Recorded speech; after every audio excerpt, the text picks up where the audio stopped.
మొదటి రాజుల గ్రంథము 17వ అధ్యాయము. అంతటా గిలాదు కాపురస్తుల సంబంధియును తిష్బీయుడును అయిన ఏలీయా అహాబునొద్దకు వచ్చి, ఎవని సన్నిధిని నేను నిలవబడి ఉన్నానో, ఇజ్రాయేలు దేవుడైన ఆ యెహోవా జీవము తోడు, నా మాట ప్రకారము ఈ సంవత్సరములలో మంచైనను వర్షమైనను పడదని ప్రకటించెను. పిమ్మట యెహోవా వాక్కు అతనికి ప్రత్యక్షమై, నీవు ఇచ్చటి నుండి తూర్పు వైపునకు పోయి యోర్దానునకు ఎదురుగానున్న కెరీతు వాగు దగ్గర దాగియుండుము. ఆ వాగు నీరు నీవు త్రాగుదువు. అచ్చటికి నీకు ఆహారము తెచ్చినట్లు నేను కాకోలములకు ఆజ్ఞాపించితినని అతనికి తెలియజేయగా, అతడు పోయి యెహోవా సెలవు చొప్పున యోర్దానునకు ఎదురుగానున్న కెరీతు వాగు దగ్గర నివాసము చేసెను. అక్కడ కాకోలములు ఉదయమందు రొట్టెను మాంసమును, అస్తమయమందు రొట్టెను మాంసమును అతని యొద్దకు తీసుకుని వచ్చుచుండెను. అతడు వాగునీరు త్రాగుచూ వచ్చెను. కొంతకాలమైన తరువాత దేశములో వర్షము లేక ఆ నీరు ఎండిపోయెను. అంతటా యెహోవా వాక్కు అతనికి ప్రత్యక్షమై ఈలాగు సెలవిచ్చెను, నీవు సీదోను పట్టణ సంబంధమైన సారెపతు అను ఊరికి పోయి అచ్చట ఉండుము. నిన్ను పోషించుటకు అచ్చటనున్న ఒక విధవరాలికి నేను సెలవిచ్చితిని.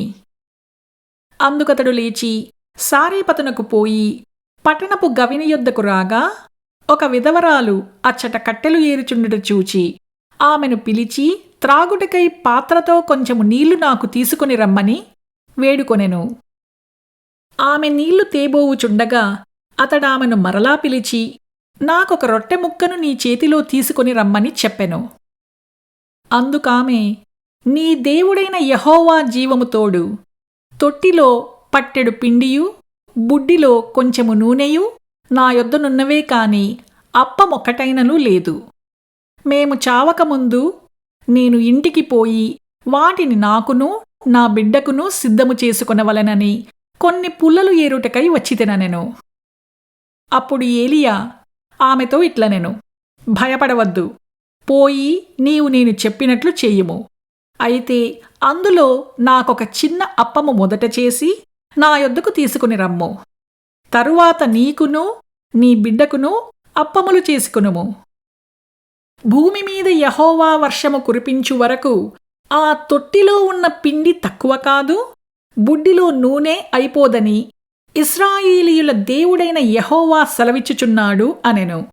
అంతటా ఆమె వెళ్ళి ఏలీయా చెప్పిన మాట చొప్పున చెయ్యగా, అతడును ఆమెయు ఆమె ఇంటివారును అనేక దినములు భోజనము చేయుచూ వచ్చిరి. యెహోవా ఏలీయా ద్వారా సెలవిచ్చిన ప్రకారము తొట్టిలో ఉన్న పిండి తక్కువ కాలేదు, బుడ్డిలో ఉన్న నూనె అయిపోలేదు. అటు తరువాత ఆ ఇంటి యజమానురాలైన ఆమె కుమారుడు రోగి అయి ప్రాణము నిలువజాలనంత వ్యాధిగలవాడాయెను. ఆమె ఏలీయాతో, దైవజనుడా, నా యొద్దకు నీవు రానిమిత్తమేమి?